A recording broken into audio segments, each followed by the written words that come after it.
Oculto, así se llama este libro que acaba de aparecer, muy bien aspectado, ¿cómo se dice?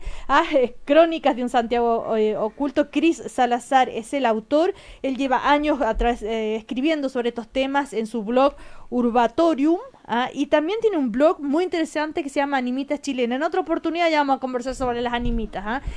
¿Cómo te va, Cris? Muy buenas tardes. Buenas tardes, Cecilia. Estábamos recién hablando cuando recién llegó Cris acá que está contento porque no esperaba el éxito. Es como cuando un futbolista debuta en un partido y hace 3 goles. Esa es como la sensación que tienes, ¿no? Sí, claro, sí. La verdad es que ha sido sorprendente la recepción que ha tenido el libro. No, o sea, lo esperaba en el sentido de que lo quería, por supuesto, pero... Era más un anhelo que... Claro, se cumplió, sí. ¿Y cuáles eran los temores que tenías tú? Más que nada la situación de los debutantes, pues que de dónde salió este tipo, quién es, porque hay una especie de disociación a veces, lo noté ahí en la misma feria, entre mi nombre y el blog. Claro. El blog es mucho más exitoso que yo, de alguna manera, tiene una vida propia. ¡Qué buena! Tienes que hacerle como una bajada. Ahora, todos estos libros de historias ocultas o lo que no se sabía o el lado B están pegando muy fuerte. Es como una suerte de moda también. Sí, ¿no? sí, hay un mercado en realidad. No me compleja decirlo un poquito. Hay una recepción, hay un público que estaba esperando esto. Había un nicho que no estaba bien ocupado, no se había llenado con nada. Bueno, pero ¿de qué se trata esto de Crónicas de un Santiago oculto? Son distintas historias, por ejemplo, como comentábamos en la mañana, ¿dónde quedaba Chuchunco? Y hay toda una investigación, porque uno siempre dice allá en Chuchunco como si fuera muy lejos y resulta que no estaba nada lejos. No, realmente no lo estaba, pero era el concepto de algo arrabalero, apartado de la ciudad. Hoy diríamos, podría ser marginal, periférico. Sí, periférico, claro, ya. Eso sería. Por eso lo mandaban a Chuchunco uno. Pero resulta que estaba muy cerca de la Plaza de Armas. Estaba a ver no me acuerdo cuál es la cantidad de kilómetros, por ahí la tengo, pero la práctica hoy día coincide con la estación central. Ese sector. Claro, que eso era muy lejos en esos tiempos. Yo siempre digo, a Chuchunco se puede ir con una botellita de agua en estos días, no hay nada más. Claro, porque ahora está al medio. Claro, pero era una zona, piensen ustedes también que era un lugar peligroso, ¿no? Era un sector muy apacible y hospitalario. Otro de las crónicas, el carretón de los borrachos. ¿Qué es eso, el carretón de los borrachos? A ver, fue realmente una institución acá en Chile. Era un carretón de verdad, de madera, así, que lo tiraban por los animales. ¿Y qué metían al carretón? A los borrachos. Los recogían como muertos, en realidad, lo dice Vicuña Maquena. Él alcanzó a verlo en su infancia, pero es un trabajo, una institución de origen colonial. Llegó un momento en que en Santiago había tanto borracho en las calles, era prácticamente un 18 de septiembre permanente el escenario del Santiago colonial, que algo que había que hacer con los borrachos. Me imagino también que alguien tenía que retirarlo y hacerse responsable por ellos en los días fríos. Y algún momento a la administración colonial se le ocurrió instalar un carretón que es muy parecido al carretón que se usa en las guerras para recoger los muertos, ¿ok? Pero aquí recogían a los muertos de curados y lo echaban arriba y lo llevaban ante la autoridad. Oye. Muchas veces ante el tribunal o directamente el castigo que en ese momento se estaba aplicando, que era la cadena del puente, que los mandaban a construir el puente de Calicanto. Ese era. Los obligaban a trabajar ahí. Oye, y tú muestras acá lo que fue un parte policial, que el mismo Vicuña Maquena reproduce y dice el parte policial, sí. Lo que había ocurrido. 42 ebrios, 10 por bultos por la vereda. Parecido a lo que hoy día diríamos vendedor ambulante o una cosa así. Claro. 26 por auxilio. ¿Qué es eso de por auxilio? Mire, no tengo claro ese concepto, me dijeron una vez que era por una especie de como parecido también a la venta ambulante, una cosa así, pero dos, hombre y mujer por escándalo, 9 por riña, 2 por galope, que era el equivalente a conducir a exceso de velocidad ahora, ¿no? Era como el fotorradar, claro, de la época. Y esta me gustó, 2 lecheros por vender agua. Falsificadores, sí. Vendían la leche aguadita. Claro. Sí. Como esas bebidas también en el del fútbol, esas bebidas de estadio, que de repente vienen bien aguadas, que hacen dos vasos con una botella. Las chichas de algunos locales y otros, los pipeños también que se venden en las fiestas patrias, a veces vienen medio ese truco medio aguadito. Sí. Oye, Cris, hay mucho de mitos urbanos también, Sí. ¿cuál es para ti, de todo lo que has escrito, investigado, el mito urbano que hasta el día de hoy todavía te dice, ay, qué increíble, esto no, insólito? Es que hay periodos de mito urbano, hay unos que son como más antiguos, más clásicos, por ejemplo, el del mismo Calicanto que se hizo con huevos, no sé. ¿Cómo es eso? A ver. Porque él da por hecho de que todos sabemos, a ver. Claro, pero es un mito que se plantea muchas veces. Sí. Sí, bueno, es que antes era más popular que ahora, digamos, en el tiempo que yo estaba en la escolaridad. El Calicanto se dice que estuvo hecho con 200 a 600 mil huevos en la mezcla. Y que hay una posibilidad que eso sea real, por cierto, ¿eh? Porque en algún momento en la colonia los huevos eran tan comunes, las gallinas andaban sueltas por las calles, que se lo usaba hasta en lo inverosímil, realmente. Ajá. Y hay una posibilidad de que efectivamente la mezcla, la argamasa se haya hecho con huevos, aquí, a pesar de que otros lo niegan, rotundamente. Habría que ver si efectivamente tiene esos poderes como para poder ser tan efectivo. Sé que hay argamasas que se mezclaban con aceite, por ejemplo, con aceite de comer.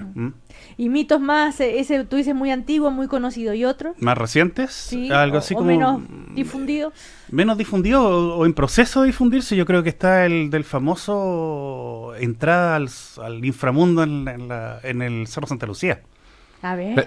Partamos de la base que no se llamaba Huelen, que lo cuenta. Correcto, sí, también lo cuento ahí. Sí, eso, y te acuerdas que hubo una consulta para que se volviera a llamar Huelen, para que volviera a llamarse como siempre. Bueno, es que hay una malentendida solidaridad ahí con cuestiones culturales, indigenistas, pero estamos pisando un mito. O sea, eso estamos muy equivocados en eso. El gran difusor de ese mito fue Vicuña Maquena, que significa Cerro del Dolor. La verdad es que ha habido una revisión, mi libro no es revisionista de ninguna manera, pero ha habido una revisión de otros autores en este momento con respecto a ese tema. No se llamaba Huelen. No se llamaba Huelen. Y además no llamarse Huelen, ¿cuáles son estos los pasadizos secretos? Los pasadizos secretos, las grutas que se encontraron durante los trabajos de 1872 a 1874, cuando se convirtió en el paseo, Vicuña Maquena nuevamente, y mitos posteriores después de supuestas minas de oro que se encontrarían ahí en el cerro, o entrada al inframundo, como les decía yo, que estarían de alguna manera reflejadas, bueno, es parte del mito urbano, en el mosaico con la pintura que está fuera de Vicuña Maquena, para el lado de la Alameda, que ahí estarían las supuestas claves de ese inframundo y cómo son los seres que están escondidos adentro. Ajá.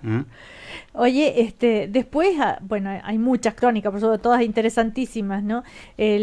Espérate que acá lo había marcado porque me pareció atractivo, que es la elefanta mascota de los santiaguinos. ¿Quién no se acuerda? La famosa elefanta fresia. ¿Por qué le dedicas toda una crónica a la elefanta fresia? A ver, para ser breve, la ciudad también tiene su fauna. ¿Ok? Desde la araña de rincón que tenemos metida en la casa, asustado, y hasta hay una fauna que tiene la ciudad, los perros callejeros, los ratones. La otra vez veía un montón de gente mirando los ratones ahí en el puente, uno de los puentes del Mapocho, y todos fascinados mirando los ratones gigantes caminando abajo. Los guarenes, sí, como que fueran animales atractivos, así, ardillitas, digamos, en Estados Unidos. La elefanta también fue un símbolo, fue la mascota de la ciudad, así lo titulo, de hecho. Consideren ustedes que el grupo Mazapán hasta le escribió una canción, ¿okay? Y bueno, la mayoría de la gente que conoció a la famosa elefanta tuvo alguna experiencia con ella, buena o mala. Yo me acuerdo mucho del funeral de la elefanta fresa. Sí, no sé si habrá otro animal que haya tenido un funeral así. Como una peregrinación, además, frente a la gente pasaba frente al cadáver dibujos. Y la historia de que no lograron nunca embalsamarla también, ¿no? También, sí, la tragedia de la elefanta continuó después. Después de su muerte. Oye, lo otro que también es llamativo y que tú rescatas dentro de las historias es una que ella es mucho más contemporánea, de la misma época de la elefanta, en fin, que tiene que ver con los neones. Y con las distintas figuras y distintos letreros que hasta el día de hoy están en algunas esquinas que ya pasaron a ser icónicas. Hubo un momento en que Santiago fue muy característico, fue casi unas Vegas chiquititas, pero... Tenía muchos neones. Sí. Hay fotos que son espectaculares de la calle Huérfano, por ejemplo, Ahumada, ese sector, de cómo estaba recargado realmente de neones el sistema de publicidad y de iluminación. entró una moda y hubo algunos que fueron muy icónicos, que quedaron ahí guardados, algunos en la memoria y otros que todavía están ahí. Sí. De hecho, no sé si habrá otro antecedente de 2 neones declarados Monumento Histórico Nacional en el mundo, como fue en el caso de nosotros. Que es el de Champán Valdivieso. Vigorela. Y el de Las Panty, que está un poquito, ahí un poquito antes. Claro, al El final Vicuña Maquena con Rancagua y el otro ese en Bustamante sector. con Rancagua. Claro. Oye, también hay extrañas historias y curiosas historias en la Cámara de Diputados, en el Senado, y tú hablas de asesinato y suicidio en el Congreso Nacional, se llama este capítulo. A ver, ¿qué pasó ahí? A ver, es una tragedia muy poco conocida acá y yo creo que... Que apareció así chiquitito en las últimas noticias y... Sí, por pudores se ha mantenido un poquito al margen, pero...